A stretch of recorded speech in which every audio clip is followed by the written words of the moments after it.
ഇന്നത്തെ അടുത്തൊരു സർവീസ് വന്നിട്ടുണ്ട്. നമ്മുടെ മാർക്കറ്റിൽ ഏറ്റവും വില കുറവിന് കിട്ടുന്ന ഒരു ടേബിൾ ടോപ്പ് ഫാനാണ് ഈ കാണുന്നത്.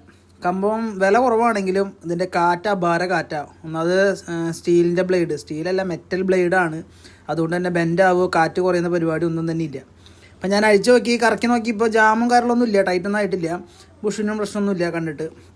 അങ്ങനെ ഞാൻ ബാക്ക് സൈഡിൻ്റെ ഈ മോട്ടർ ഒരു ബ്രഷ്ലെസ് മോട്ടറാണ്. അപ്പോൾ നമുക്ക് സീലിംഗ് ഫാനിൻ്റെ സെയിം കണക്ഷൻ തന്നെ ഇതിനകത്ത് വരുന്നത്. അപ്പോൾ ഇതിനകത്ത് നമുക്ക് 3 വയറും അതുപോലെ കപ്പാസിറ്റി കണക്ഷൻ സെപ്പറേറ്റ് ഒന്നുമില്ല, നമ്മൾ അതിൽ തന്നെയാണ് അതിൻ്റെ കപ്പാസിറ്റി കണക്ഷനൊക്കെ വരുന്നത്. പിന്നെ അതിൻ്റെ അകത്തൊരു സ്പീഡ് കൺട്രോളറുണ്ട്. നമ്മുടെ പണ്ടത്തൊക്കെ വീട്ടിലെ പഴയ ഫാൻ റെഗുലേറ്ററൊക്കെ തന്നെയാണ് ഇതിനകത്ത് വെച്ചേക്കണേ, അതേ സെയിം സെറ്റപ്പ്.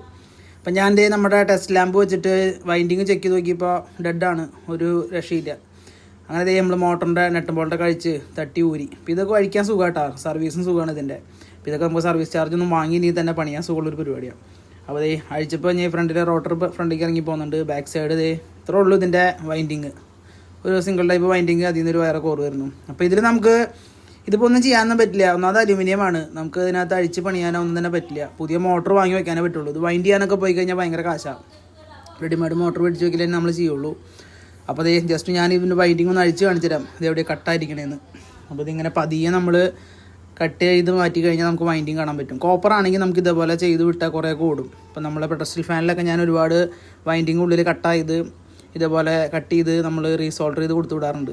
വേറെ കുഴപ്പമൊന്നും ഇല്ലാണ്ട് ഓടും. ഞാനത് പൈസ ആദ്യം വാങ്ങില്ല, ഉപയോഗിച്ച് നോക്കി ഒരാഴ്ച ഉപയോഗിച്ച് നോക്കിയിട്ടാണ് പൈസ മേടിക്കുള്ളൂ, റണ്ണിങ് ആണെങ്കിൽ മാത്രം. ഇപ്പോൾ നമുക്ക് ഈ അലുമിനിയത്തിലാണെങ്കിലുള്ള കുഴപ്പമെന്ന് വെച്ചാൽ നമ്മൾ അനക്കണനുസരിച്ച് ഇതിന് ഒടിഞ്ഞൊടിഞ്ഞ് പോയിക്കൊണ്ടിരിക്കും. ഇപ്പോൾ ഏകദേശം നല്ല പഴക്കമുള്ള ഫാനാണ്, ഇതിനുള്ളിൽ എല്ലാ കമ്പിയും വിട്ടിരിക്കുക. ഇതിനകത്ത് മെയിൻ കേസ് എന്ന് പറഞ്ഞാൽ ഇതിൻ്റെ ജോയിൻറ്റ് മുഴുവൻ ഒരു ഫംഗസ് കയറിയിട്ട് ദ്രവിച്ച് പോണ പരിപാടിയാണ് ഉണ്ടാവുന്നത്. അതുകൊണ്ട് വൈൻഡിങ് കത്തിയിട്ടൊന്നുമില്ല, ഇതിൻ്റെ വൈൻഡിങ്ങിന് കംപ്ലയിൻസോ ഷോർട്ടോ സർക്യൂട്ടോ ഒന്നും തന്നെ ഇല്ല.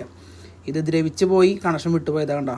അപ്പോൾ ഇത് അതിൻ്റെ ഉള്ളിലത്തെ കണക്ഷനാണ്, അത് വിട്ടുപോയതാണ്. ഇപ്പോൾ നമുക്കിത് ചുരണ്ടി കളഞ്ഞ് സോൾഡർ ചെയ്ത് വെക്കാമെന്ന് പറഞ്ഞു കഴിഞ്ഞാൽ പണി എളുപ്പമല്ല, ചെയ്താലത് ചൂവാകുന്നില്ല. അപ്പോൾ നമ്മളിത് അഴിച്ച് കളയാണ്.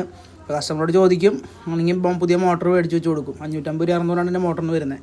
ഒരു 100-150 രൂപ സർവീസ് ചാർജ് മേടിച്ചാൽ നമുക്ക് ഓക്കെ ആവാം. അപ്പോൾ നമ്മൾ ഇതുപോലത്തെ വീഡിയോസൊക്കെ ഇഷ്ടപ്പെടുകയാണെങ്കിൽ ഫോളോ ചെയ്യാൻ മറക്കരുത്. അപ്പോൾ നമ്മുടെ 2 ഫാൻ പെൻഡിങ്ങിലാണ്.